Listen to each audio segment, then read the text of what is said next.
Pero tejidos blandos, para fines prácticos en el sistema neuromusculoesquelético, es todo lo que no sea hueso. Así que podemos hablar desde cartílago articular, meniscos, ligamentos, tendones, músculos,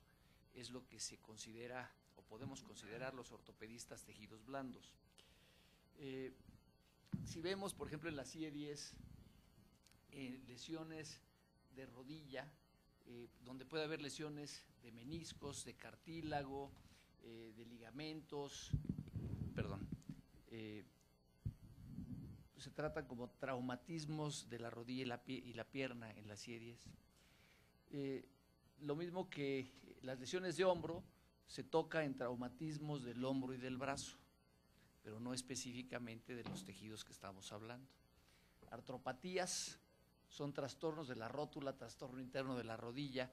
pero se maneja como un capítulo aparte. Lesiones de tejidos blandos lo consideran únicamente lesiones musculares y tendinopatías. Así que sí hay un poco de discordancia en lo que considera, por ejemplo, la CIE-10, que es un tema que ya se tocó en el instituto y de hecho acaba de salir una publicación en la que se hace una revisión de las patologías para tratar de hacerlo acorde a la CIE-10 o tratar de hacer una propuesta de cómo se pueden o se deberían clasificar mejor las enfermedades, pues para poder tener algo un poquito más lógico.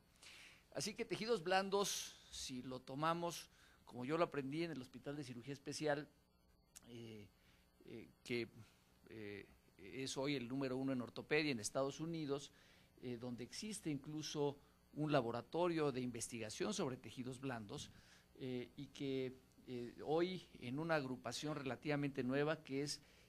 la Sociedad Internacional de Centros Ortopédicos, que se fundó hace 7 años y que nos hemos estado reuniendo cada año y medio, discutimos diferentes temas ortopédicos de hospitales de especialidad en todo el mundo, que somos como un puñado y somos 14 hospitales en el mundo específicamente de ortopedia, donde tratamos estos temas. Entonces sí podemos considerar los tejidos blandos, como yo les comento, que son todo lo que no son huesos, y principalmente, aparte de los músculos, pues sí estamos hablando de todas las articulaciones, y que a final de cuentas las secuelas de muchas de las enfermedades musculoesqueléticas pues se reflejan en el que funcione o no una articulación, y por eso es que decidí definir o abordar este tema de esa manera. Si nosotros vemos cuál es la prevalencia de condiciones más reportadas en Estados Unidos en el 2005, las musculoesqueléticas se reportan como 107.668, dolor articular crónico 58.863, comparado con las circulatorias e incluso la hipertensión arterial sistémica. Entonces podemos ver que los números son realmente muy superiores, algunos de los que son hoy considerados de los problemas de salud más importantes en el mundo, los problemas de salud pública. Si nosotros vemos cuál es la prevalencia del dolor articular crónico por edades en Estados Unidos, podemos ver que evidentemente conforme aumenta la edad, aumenta el número, y por supuesto ya el porcentaje es muy elevado, especialmente en rodilla y hombro. Por supuesto existe dolor articular crónico en otras articulaciones, pero probablemente algunas de las más discapacitantes, que son la rodilla y la cadera y el hombro, por la implicación que tiene en la realización de las actividades de la vida diaria, pues tienen porcentajes muy importantes si lo consideramos contra otras articulaciones, y por eso es que me permití tocar estas articulaciones como algunas de las que vamos a analizar un poquito más detalladamente para ver cuál es el problema. Esto que ven aquí es la vista artroscópica de una rodilla. Para fines prácticos nosotros dividimos a la rodilla en 3 compartimentos: el compartimento anterior, que es la articulación entre la patela y la tróclea femoral; el compartimento medial, el cóndilo femoral medial, la meseta tibial menisco; este es el surco intercondilio, que es parte de la parte anterior o central de la rodilla con el ligamento cruzado anterior; compartimento lateral, igual aquí vemos una lesión meniscal, que es algo muy frecuente, no solamente en pacientes jóvenes y deportistas, sino algo que cotidianamente vemos en gente de edad avanzada. Las lesiones de menisco agudas tienen una incidencia de 61 casos por cada 100,000 habitantes en Estados Unidos. Cirugías de meniscos en Estados Unidos se reportan 850,000 pacientes por año y se estima por 2 en el resto del mundo, más o menos, son números del 2012. Las lesiones del ligamento cruzado anterior tienen una incidencia de una en 3,500 personas, 95,000 casos cada año en Estados Unidos. Se realizan de entre 60,000 y 75,000 reconstrucciones por año del ligamento cruzado anterior en Estados Unidos. Nada más para ver el número de procedimientos y empezar a hablar un poquito del costo, porque son procedimientos realmente muy caros y que producen discapacidad. Si lo transportamos a qué es lo que hemos hecho o hacemos en el Instituto Nacional de Rehabilitación, estos números del 2011, reconstrucciones del ligamento cruzado anterior, hicimos 261, 32% de lo que tratamos en el servicio de ortopedia del deporte y artroscopía, 27% cirugías de meniscos y algo nuevo que es de las técnicas nuevas que desarrollamos en el instituto, que es el implante de condrocitos autólogos, el implante de células para tratar lesiones de cartílago articular, que ya llevamos más de 40 pacientes. Este es un ligamento cruzado anterior roto, así se ve artroscópicamente. Las reconstrucciones, hay diferentes técnicas, es una de las técnicas donde introducimos injertos tendinosos al interior de la rodilla y lo fijamos con diferentes sistemas. Este es un menisco roto, esta es una lesión combinada con un componente degenerativo y un componente traumático, y que hoy en día no se resecan, sino las tratamos de reparar con suturas para mantener el menisco, porque eso predispone al desarrollo de osteoartritis temprana el quitar un menisco. Y las lesiones de cartílago articular, que pueden ser traumáticas, que las vemos en gente joven asociadas a traumatismos, muy frecuentemente relacionados a deporte, o las lesiones degenerativas que vemos en gente mayor, son un problema de discapacidad muy, muy importante, porque estos producen justamente una osteoartritis temprana. Estas lesiones progresan a esto, a una osteoartritis temprana, que realmente se considera hoy como una epidemia en el mundo, porque la osteoartritis es un problema de salud pública enorme, y por eso es que se considera como una epidemia real en todo el mundo. Y entonces, ¿qué tiene que ver todo esto con lesiones de tejidos blandos? Pues justamente que estos tejidos blandos, las lesiones de menisco, las lesiones ligamentarias, las lesiones de cartílago, estas dos predisponen a lesiones de cartílago articular, que se pueden dar solas por traumatismos, predisponen al desarrollo temprano de osteoartritis, y esta osteoartritis, su tratamiento final único es el reemplazo de la articulación, una artroplastía, que aparte de que es costoso, y vamos a hablar un poquito de costos un poco más adelante, es un problema muy importante, especialmente en gente joven. El pensar en una artroplastía de una articulación lesionada por osteoartritis en un paciente joven tiene un gran impacto, porque estos tratamientos tienen una vida de duración muy limitada. En el mejor de los casos, las prótesis de cadera, que fue considerada la cirugía del siglo XX, la técnica del doctor Charnley en Inglaterra, hoy hay pacientes que tienen más de 30 años con la prótesis que se colocó. ¿Por qué no han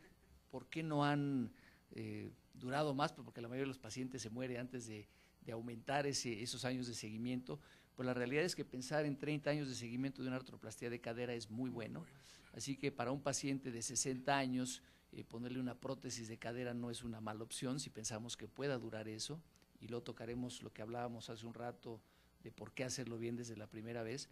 Pero las prótesis de rodilla, por ejemplo, hoy sabemos que tiene una duración de aproximadamente 15 años, lo cual es muy relevante, porque un paciente joven con una prótesis de rodilla a los 15 años habrá que cambiarla, la segunda seguramente no durará 15 años, y entonces hablamos de un problema muy importante, porque unos pocos años después tendrá una rodilla no útil, que aparte de dolor produce una incapacidad funcional muy importante. Así que de ahí la relevancia de esto.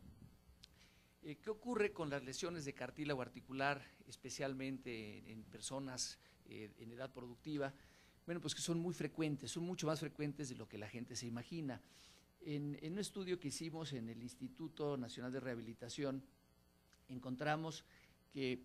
de 1.309 cirugías artroscópicas de rodilla que hicimos por cualquier cosa, el 61% tenía lesiones de cartílago. Esto es muy parecido a series muy grandes en la literatura, esta con 31,000 pacientes, 25,000 pacientes en Polonia, es muy similar. Así que la prevalencia de lesiones de cartílago articular en la rodilla, que se lesionó un menisco, por ejemplo, o un ligamento, o tuvo una contusión, pues un porcentaje muy alto presenta lesiones traumáticas de cartílago articular. El gran problema aquí, como les digo, las razones por las que se hicieron las cirugías, no me voy a meter en detalles, pero el problema de estas es que evolucionan justamente a esta imagen radiográfica de una osteoartritis del compartimento medial, y eso es, una vez más, muy discapacitante por dolor y por limitación de la función de la rodilla. El gran problema de la incapacidad de esas lesiones focales o traumáticas de cartílago articular es que producen tanta incapacidad como los estadios graves de osteoartritis. Así que una lesión focal, una lesión entre comillas pequeña de cartílago articular en la rodilla es tan incapacitante como una osteoartritis severa de esa articulación. Si lo comparamos contra otros padecimientos, una artroplastía, osteotomías, lesiones focales de cartílago articular y lesiones de ligamento cruzado anterior, realmente producen tanta discapacidad, una lesión entre comillas muy pequeñita, utilizando escalas de evaluación donde se evalúan artroplastías, lesiones de cartílago focales, osteotomías de rodilla, reconstrucciones del ligamento cruzado anterior, evaluando dolor, síntomas, actividades de la vida diaria, calidad de vida y actividades específicas como deporte. Las lesiones focales de cartílago articular pues producen prácticamente la misma discapacidad que lesiones más importantes que son tratadas con otras técnicas. De ahí la importancia que pudiéramos implementar técnicas novedosas como implantar células del mismo paciente para tratar lesiones de cartílago articular con técnicas desarrolladas por nosotros en el instituto, con resultados. Hoy el paciente que más tiempo tiene 5 años, con mejoría en todas las escalas clínicas y evaluados por resonancia magnética con técnicas de mapeo T2, donde podemos ver la calidad del cartílago, una medición bioquímica indirecta del cartílago que va mejorando con el tiempo, pues es muy relevante. Si hablamos de que esto está haciendo en todo el mundo, con procedimientos muy caros, y que aquí en México a los pacientes, por lo menos hasta ahora, como parte del estudio no les cuesta nada, entonces es algo relevante. Y si lo midiéramos en QALYs, donde tratamos de ver la calidad de vida versus el costo de un procedimiento, y lo comparamos con otros procedimientos, no solamente de ortopedia, sino cosas como hemodiálisis, terapia intensiva por diabetes mellitus, artroplastías, endarterectomía carotidia, aquí está el implante de condrocitos, vemos que realmente el peso del beneficio que se obtiene versus el costo, porque son procedimientos muy caros, sí hace que, medido en esta unidad que se llaman QALYs, donde se valora justamente esa calidad de vida, es muy valioso, mucho más valioso que cosas como esto, donde por ejemplo las hemodiálisis son muy caras, pero la calidad de vida del paciente no es muy buena, y entonces aquí sí vemos que estos procedimientos tienen un valor muy, muy importante, y por lo tanto esas lesiones de tejidos blandos, del cartílago específicamente, hoy sí podemos tratarlas con técnicas que regeneren el tejido, cosa que no ocurre normalmente. Pero bueno, las lesiones tendinosas y tendinopatías, que en la CIE-10 son las que se consideran lesiones de tejidos blandos, también son realmente muy prevalentes. En el hombro, esta es una vista artroscópica del hombro, esta es la glenoides, esta es la cabeza del húmero, aquí estamos viendo el tendón de la porción larga del bíceps, son el labrum, el tendón de la porción larga. Este es el supraespinoso, el manguito rotador, que puede estar inflamado. Aquí vemos esta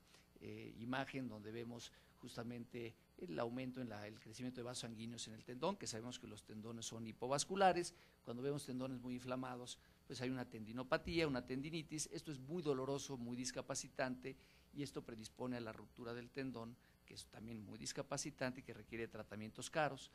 En este estudio de Japón, un estudio epidemiológico en población japonesa, se estudiaron 683 pacientes, hombres y mujeres, edad promedio de 57 años, las lesiones de manguito rotador en el 20% de ellos, 36% con síntomas, 16% sin síntomas, y los factores de riesgo, pues generalmente historia de trauma en el brazo dominante y la edad. ¿Por qué les presento esto? Porque las lesiones de hombro aquí en México no las estudiamos mucho por diferentes razones, y sin embargo la prevalencia es muy, muy importante, especialmente conforme avanza la edad. En este estudio del 2013 vemos que en pacientes de más de 32 años, 20% de pacientes pueden tener lesiones de hombro, 30% en más de 40 años y 80% en pacientes de más de 60 años. Son muy, muy frecuentes estas lesiones de hombro, que pueden producir nada más dolor y limitación en la movilidad, pueden progresar a una ruptura completa donde se pierde por completo la movilidad, y esto es muy, muy discapacitante, especialmente en la realización de las actividades de la vida diaria, y por eso la relevancia que tiene, y por eso les decía yo que me interesaba tocar ese tema, porque no es algo que esté muy estudiado y no le damos mucha importancia en las encuestas de salud, por ejemplo.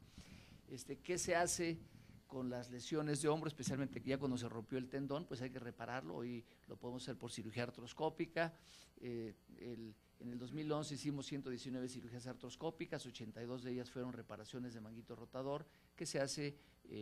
reparando el tendón, suturándolo y fijándolo nuevamente a hueso, con resultados realmente muy buenos.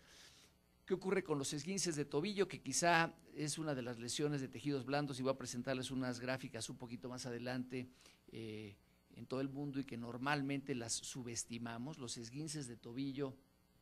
850,000 por año en Estados Unidos, y 1 millón de lesiones de tobillo al año en Estados Unidos, 85% son esguinces. El problema es que los esguinces, que subestimamos hasta los ortopedistas, pueden producir discapacidad de muchos meses. Pacientes que siguen con claudicación, con dolor, y van a ver en un momentito lo que implica en términos de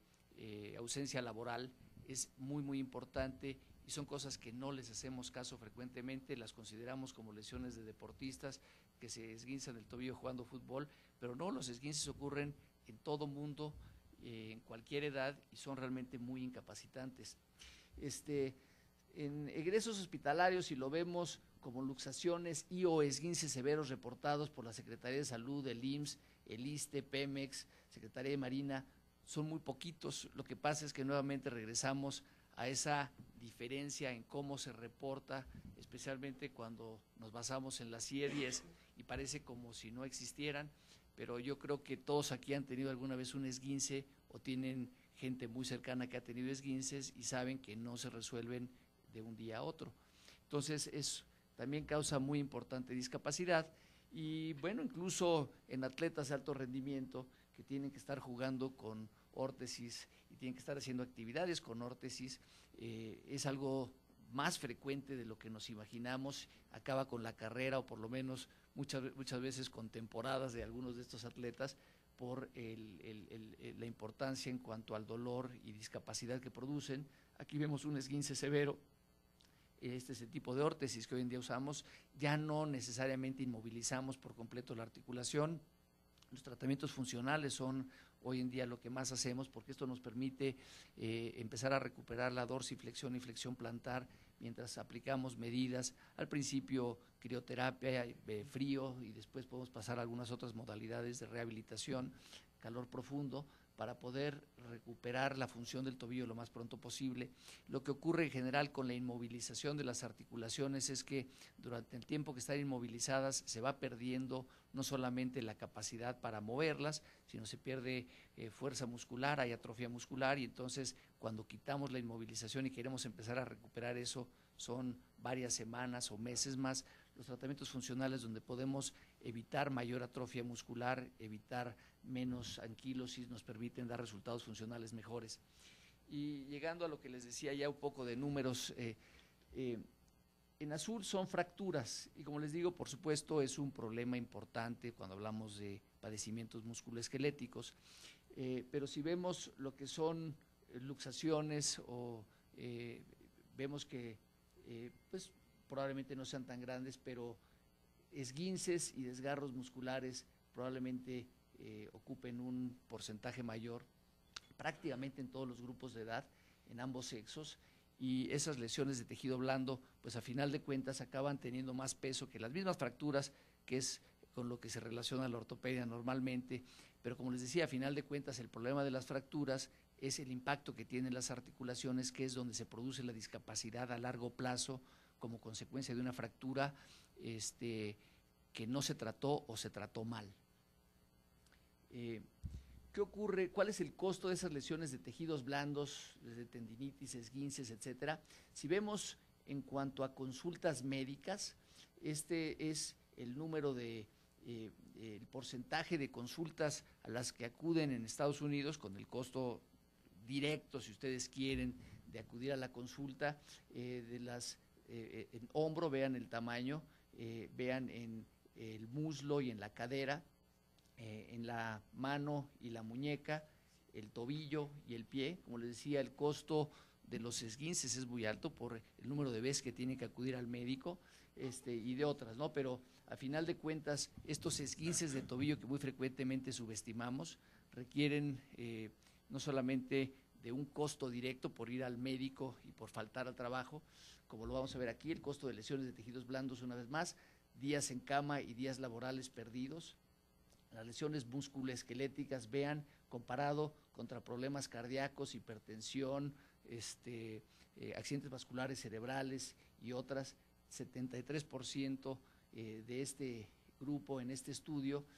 comparados con enfermedades tan importantes justamente como hipertensión y problemas cardiovasculares, vean los problemas musculoesqueléticos proporcionalmente lo que ocupan, y esto en días en cama y días laborales perdidos, aparte del costo directo que mostraba yo en la gráfica anterior. Si vemos en esta gráfica de días laborales perdidos, también de este estudio en Estados Unidos, vemos qué ocurre con esas, si vemos por ejemplo las fracturas, pero que pues, evidentemente tienen un problema por días laborales perdidos, pero una vez que se restablecen se acabó el problema, pero vean las tendinitis y los esguinces de tobillo que también cobran un papel importante, y como les decía yo, un esguince de tobillo que subestimamos incluso los ortopedistas, pues el número de días laborales perdidos por un pequeño esguince de tobillo anda entre 7 y 8 días laborales perdidos, cuando no nos imaginamos que el paciente va a dejar de ir a trabajar por un simple esguince. En el lugar de ocurrencia, bueno, pues que es importante porque ocurren en todos lados, que es lo que les decía yo, no solamente en el campo deportivo, pero en la casa, fuera de casa, en la escuela, en la calle. Vean, en deporte realmente no es tan importante como probablemente lo que ocurre con la gente común y corriente en todos lados. Hay que recordar que esas lesiones tendinosas, que sí se presentan, por supuesto, como microtrauma repetitivo en el deporte, no solo es en el deporte. Con esto que quiero esquematizar el famoso codo de tenista. El codo de tenista lo vemos cada vez más con el uso de la computadora, por ejemplo. Y entonces, porque es un problema de los extensores de la muñeca y lo que se le llamó codo de tenista porque es frecuente asociado a ese deporte, hoy lo vemos como una condición laboral muy, muy importante y que es además ampliamente discapacitante porque limita mucho a la persona en sus actividades de la vida diaria, como lavarse los dientes, incluso tomar un vaso para beber agua, es algo muy, muy incapacitante. Por supuesto, cuando lo asociamos a deporte, bueno, pues es lo que normalmente vemos, y bueno, pues podría ser irrelevante si lo vemos como deporte recreativo, pero por ejemplo para los deportistas profesionales, pues sí puede terminar con las carreras porque son lesiones que tardan mucho en recuperarse y hay deportistas a los que los sacan temporadas completas con un costo muy elevado para ellos. Esto se trata generalmente con rehabilitación y hay muchas órtesis, técnicas relativamente nuevas que estamos viendo por todos lados que de alguna manera ayudan, pero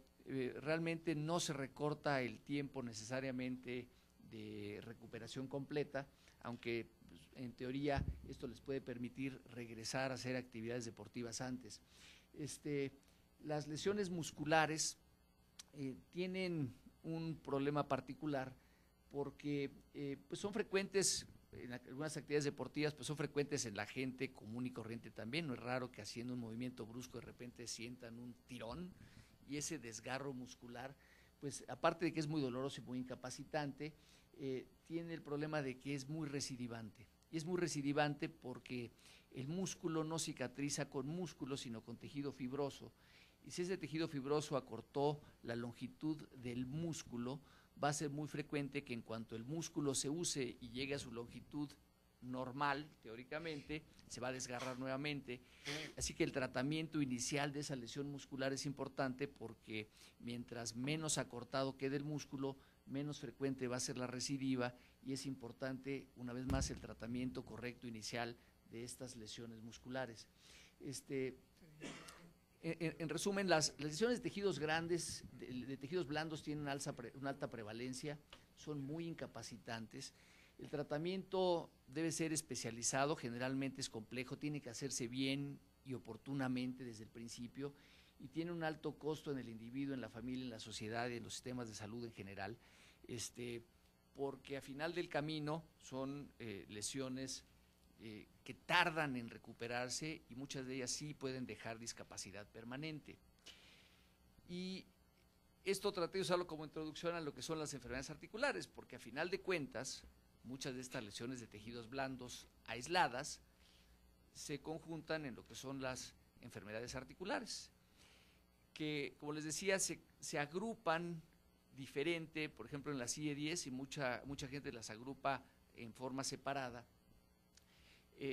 y pueden tener muchas causas, por enfermedades inflamatorias, enfermedades autoinmunes, enfermedades degenerativas.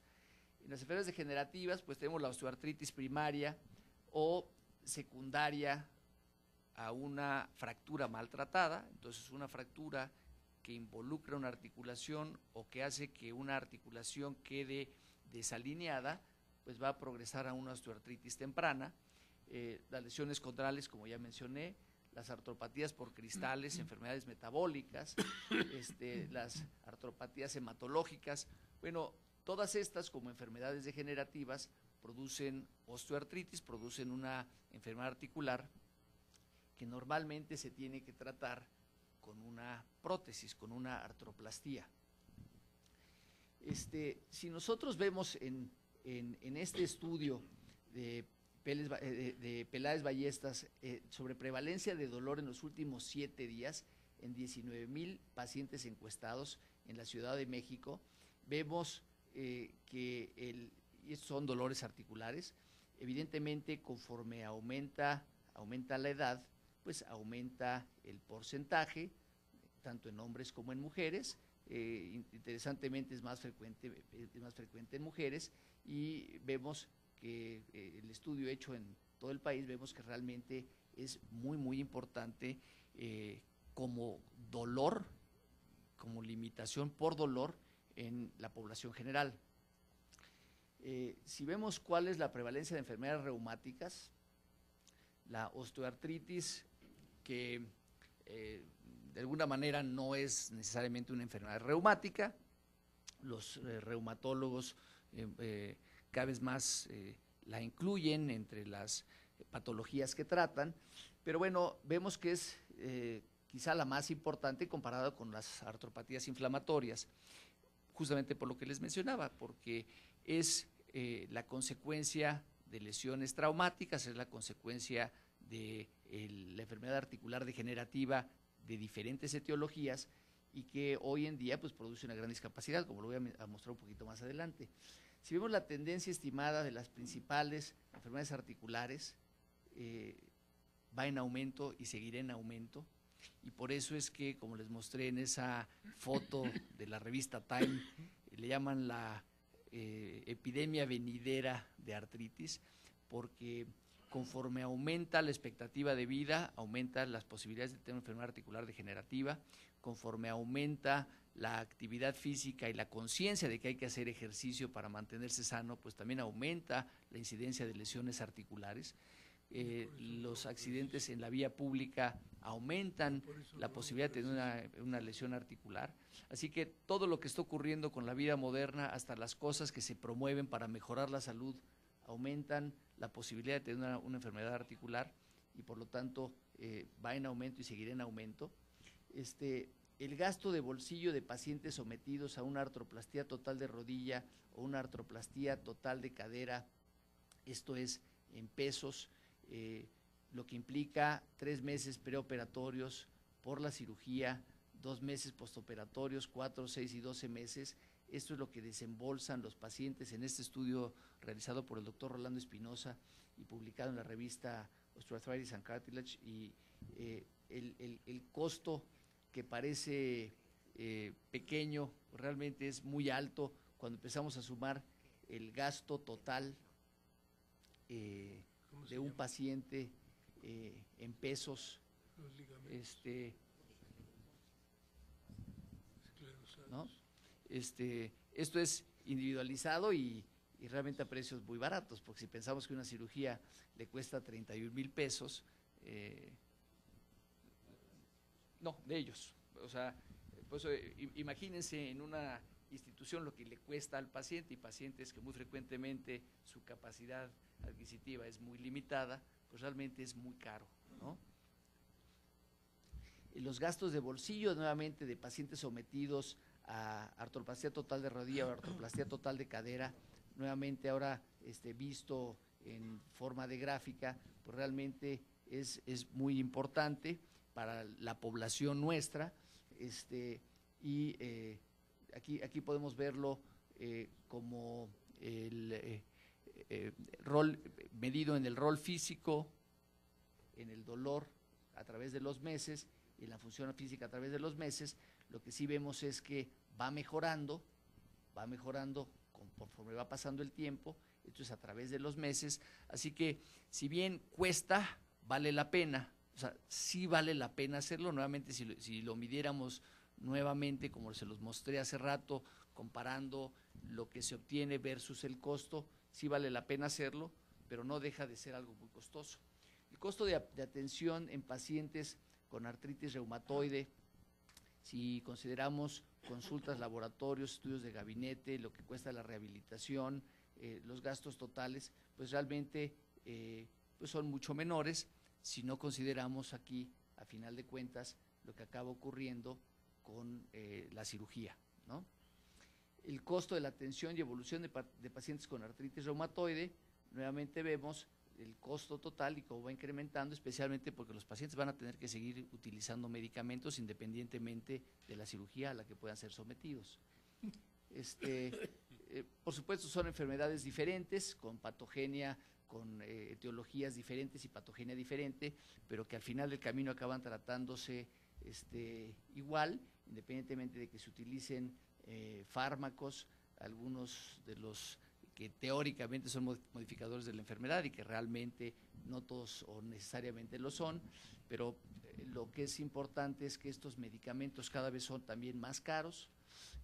La artritis reumatoide, en el tratamiento médico actual se utilizan muchos fármacos biológicos que también son tremendamente caros, y esto, por supuesto, a los números que yo les había mostrado, pues van incrementándose pues casi logarítmicamente si empezamos a ver el costo del uso de este tipo de medicamentos realmente, porque no es solamente el que se utilicen una vez, sino como se van a tener que seguir utilizando y se va perdiendo la eficacia de algunos de ellos y tienen que estarlos cambiando, se vuelve algo terriblemente caro. Y a final de cuentas, regresando a lo que mencionábamos, la osteoartritis o la enfermedad articular degenerativa pues requiere de un tratamiento multimodal, tratamiento médico, tratamiento de rehabilitación, generalmente requieren de tratamiento quirúrgico, que no termina ahí porque van a tener que seguir recibiendo tratamiento de rehabilitación y tratamiento médico después de la misma cirugía durante varios años. Les mencionaba que la artroplastía total de cadera hoy puede durar 30 años, pero no significa que durante esos 30 años no vayan a requerir de otra cosa, van a requerir medicamentos, van a requerir consultas periódicas, van a requerir rehabilitación y por lo tanto pues el costo se sigue incrementando a pesar de que pueden intentarse tratamientos alternativos.